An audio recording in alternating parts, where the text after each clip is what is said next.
আসসালামু আলাইকুম বন্ধুরা, আশা করি আপনারা সবাই ভালো আছেন। নতুন আরেকটা ভিডিওতে আপনাদের সবাইকে স্বাগত জানাচ্ছি।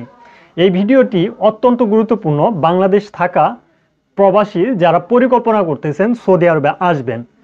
যে সকল প্রবাসীরা এই বর্তমান সময়ে সৌদি আরবে আসলে কোনো কিছু করতে পারবেন না, তাদের একটা লিস্ট আমি 5টা বিষয় সম্পর্কে আজকের এই ভিডিওতে জানানোর চেষ্টা করব। এই 5টা বিষয় যদি আপনার সাথে হয়ে থাকে তাহলে আপনি সৌদি আরবের ভিসা থেকে সরে আসবেন, কারণ সৌদি আরবে আসার চেষ্টা করবেন না, আপনার সমস্যা হতে পারে। তারপরও আপনি মিলিয়ে দেখতে পারেন যে এই 5টার মধ্যে কোন পর্যায়ে আপনি রয়েছেন। যদি কোনো পর্যায়ে না থাকেন সেক্ষেত্রে আপনি আসতে পারেন। সৌদি আরবের ভিসা বর্তমানে অনেকটাই সহজলভ্য হয়ে গেছে। অর্থ প্রদান করেই আসতে হচ্ছে, 4-5 লাখ টাকা খরচ করেই আসতে হচ্ছে। তো এমন তো অবস্থায় আপনার সেই ভিসাটা নেওয়া ঠিক হবে নাকি ঠিক হবে না, এই বিষয়টা আমি একটু সংক্ষিপ্ত করে যদি আপনাদেরকে বলতে চাই, তাহলে প্রথমে যেই বিষয়টা বলতে হয় যে নতুন আসবেন কিন্তু আপনি কাজ জানেন না। সৌদি আরবে আপনি নতুন আসবেন, আপনার পরিকল্পনা সৌদি আরবে আপনি একটা কর্মজীবন পরিচালনা করবেন, সেক্ষেত্রে আপনি কোনো ধরনের কাজ জানেন না, সেক্ষেত্রে কিন্তু সৌদি আরবের ভিসা নেওয়া আপনার পক্ষে ভালো হবে না। মানে আপনি সৌদি আরবে আসবেন না।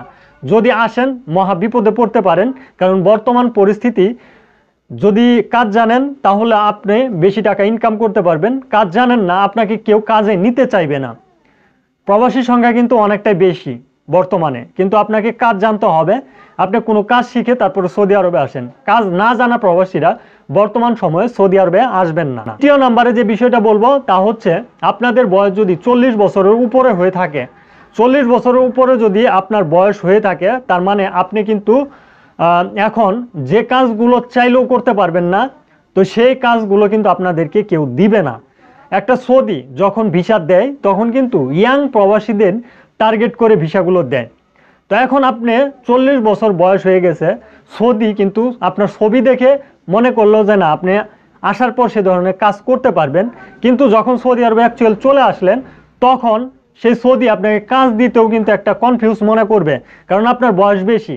এখন আপনাকে যদি ওই ধরনের কাজ দেয়, সে কিন্তু আসলে একটা নিজের একটা হেডেকে পড়ে যাবে।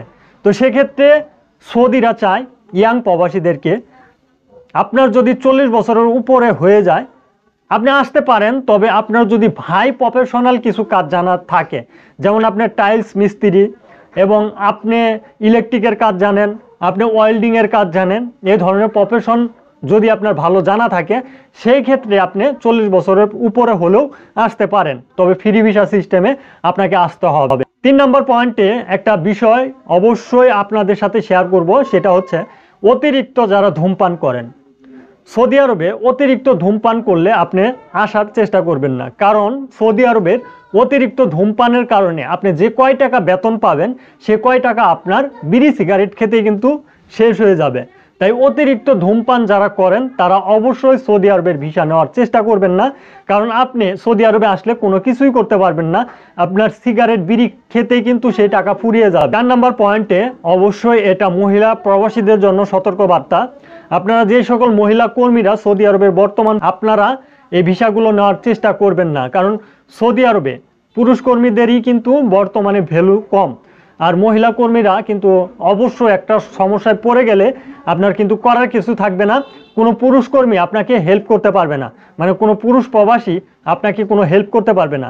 যে আপনাকে হেল্প করতে যাবে সেই কিন্তু ফেঁসে যাবে সৌদি আরব থেকে, তাকে সহ আপনাকে সব বের করে দিবে, কিংবা আপনাদের সম্পর্ক কি এ ধরনের জিজ্ঞাসাবাদও কিন্তু সিআইডি করবে।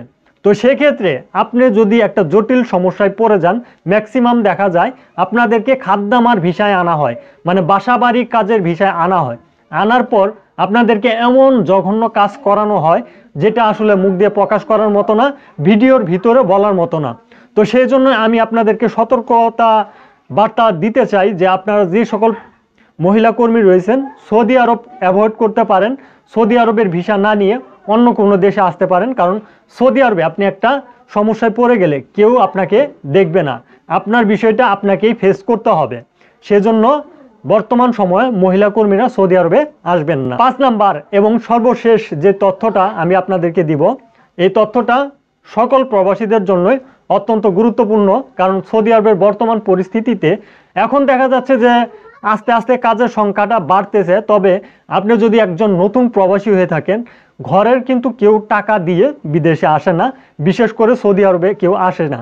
যদি আপনি বর্তমান সময়ে সৌদি আরবে আসতে চান এবং কিস্তিতে টাকা নেন, সৌদি আরবে এখন এই বর্তমান সিচুয়েশনে আসতেছেন, আপনাকে বলা হয় একটা কিন্তু আসার পর হয়ে যায় আরেকটা। যদি এরকম পরিস্থিতি আপনার সাথে হয়ে থাকে, যদি আপনাকে একটা সাপ্লাই কোম্পানিতে ফেলে দেয়, ওই সাপ্লাই কোম্পানি আপনাকে ঠিকঠাক স্যালারি না দেয়, সেই ক্ষেত্রে এই যে এই কিস্তিতে কিংবা আপনি চওড়া সুদে টাকা নিয়ে সৌদি আরবে আসলেন, সেগুলোতে আরও কিন্তু ব্যাঘাত ঘটবে এবং আপনি সমস্যায় পড়ে যাবেন, আপনার ঋণ কিন্তু আরও বাড়বে। তো সেই ক্ষেত্রে এই বিষয়গুলো থেকে আপনারা অ্যাভয়েড করবেন, এ ধরনের সিস্টেমে সৌদি আরবের বর্তমান পরিস্থিতিতে আসবেন না।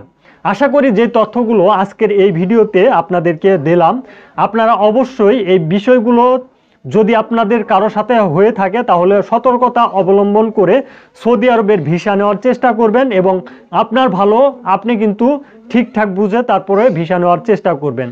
আশা করি আপনারা বুঝতে পারছেন। ভিডিওটি অবশ্যই শেয়ার করে দিবেন এবং ভিডিওগুলো ভালো লাগলে একটা লাইক করে দিতে পারেন এবং আপনার মূল্যবান কমেন্ট আমাদেরকে জানাতে পারেন।